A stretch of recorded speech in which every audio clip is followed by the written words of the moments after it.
महाभारत का युद्ध समाप्त होते ही क्यों जल गया था अर्जुन का रथ। अर्जुन के रथ पर युद्ध के समय कौन कौन सवार था और साथ ही अर्जुन के रथ से सबसे पहले श्री कृष्ण क्यों नहीं उतरे। दोस्तों, महाभारत का युद्ध कई दिनों तक चला था।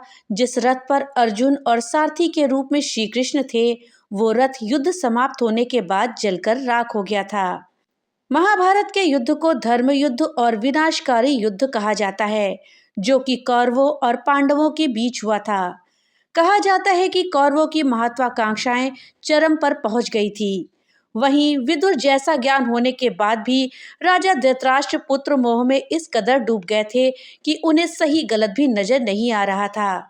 जब भरी सभा में द्रौपदी का चीरहरण हो रहा था, तब सभी लोग सिर झुकाए इस शर्मसार होने वाली घटना के साक्षी बनकर बुत बनकर बैठे हुए थे। महाभारत के युद्ध में कौरव अधर्म और पांडव धर्म के साथ कुरुक्षेत्र के मैदान में लड़े थे। महाभारत युद्ध के दौरान ऐसी कई विशेष घटनाएं घटित हुई, जो आज भी लोगों के लिए शिक्षा, क्षेत्र, संदेश और उपदेश की तरह है।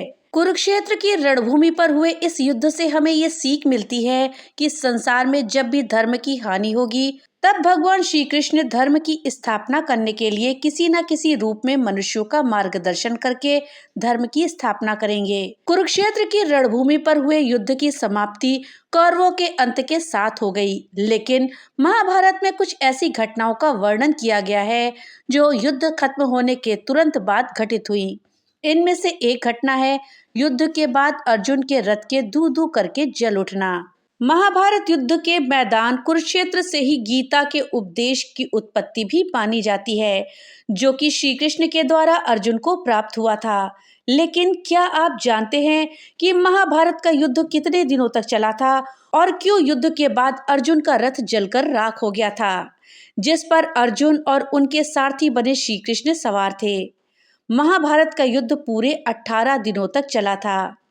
ज्योतिषियों और शास्त्रों के अनुसार कलयुग का आरंभ होने से 6 माह पूर्व मार्गशीर्ष शुक्ल 14 से युद्ध प्रारंभ हुआ था, जो लगातार 18 दिनों तक चलता रहा। महाभारत के अंतिम यानी 18वें दिन भीम दुर्योधन की जंघा पर प्रहार करते हैं, जिससे दुर्योधन की भी मृत्यु हो जाती है और इस प्रकार दुर्योधन की मृत्यु होने से पांडव विजयी हो जाते हैं। जिस रथ पर अर्जुन महाभारत का युद्ध लड़ रहे थे, उसमें श्री कृष्ण, हनुमान जी और शेषनाग भी थे।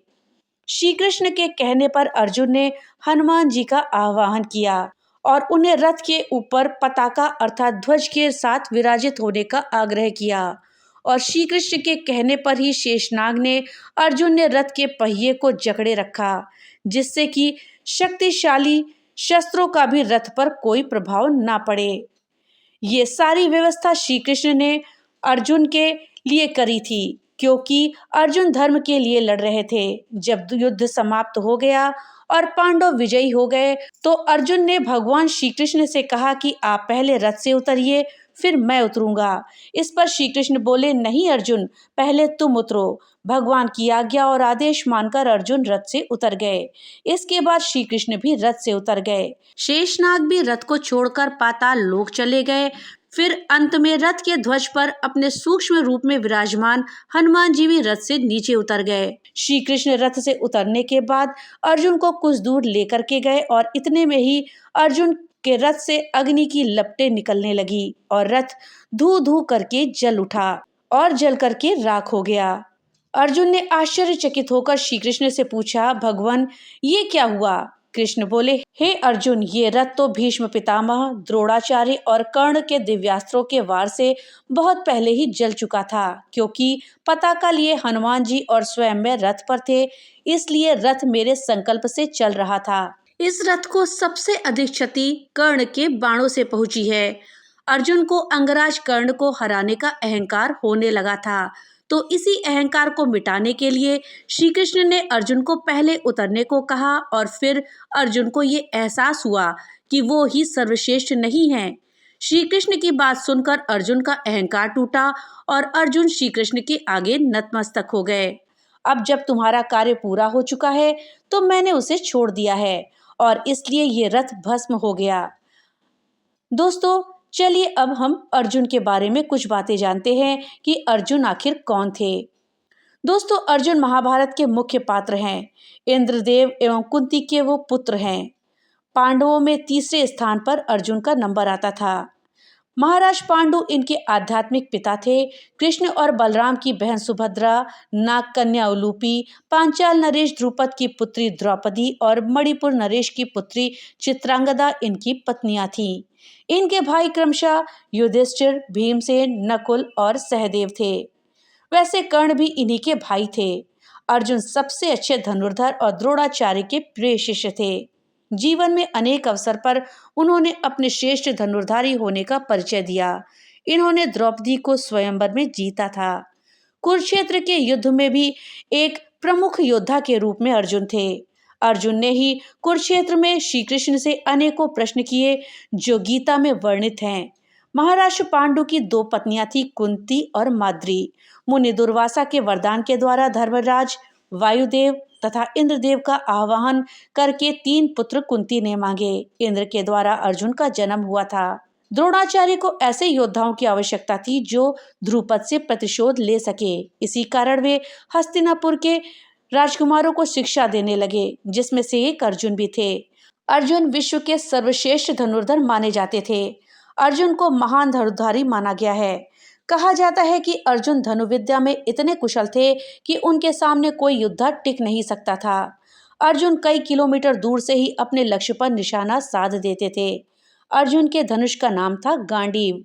वहीं धनुष के अलावा अर्जुन का रथ भी विशेष था।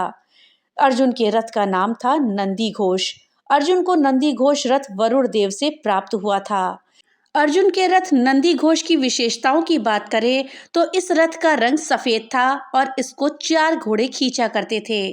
इस रथ के कारण अर्जुन को श्वेत वाहन के नाम से भी हम जानते हैं। और उनके इस रथ पर स्वयं श्री कृष्ण सारथी बनकर विराजमान थे। ध्वज पर हनुमान जी और पहियों पर शेषनाग यानी कि बलराम जी का वास था।